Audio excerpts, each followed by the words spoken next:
తరచూ food poison ఘటనలు కలకలం రేపుతున్నాయి. తెలంగాణ స్కూల్స్ హాస్టల్స్ లో ఫుడ్ పాయిజన్ ఘటనలు పునరావృతం అవుతూనే ఉన్నాయి. నారాయణపేట జిల్లా మాగనూరులో మళ్లీ ఫుడ్ పాయిజన్ జరిగింది. జెడ్పీ పాఠశాలలో మరోసారి కలుషిత ఆహారం కలకలం సృష్టిస్తోంది. మధ్యాహ్న భోజనం వికటించి 15 మంది విద్యార్థులు అస్వస్థతకు గురయ్యారు.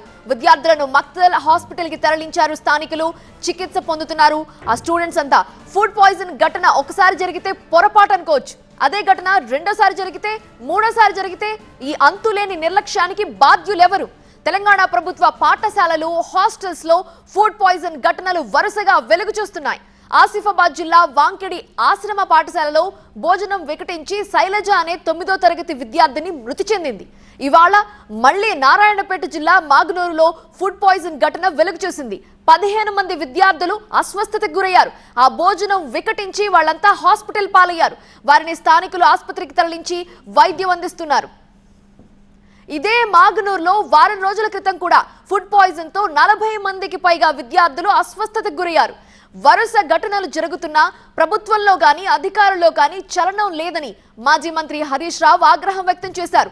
కాంగ్రెస్ పాలనలో విద్యార్థుల ప్రాణాలంటే లెక్కలేకుండా పోయిందని ఫైర్ అయ్యారు.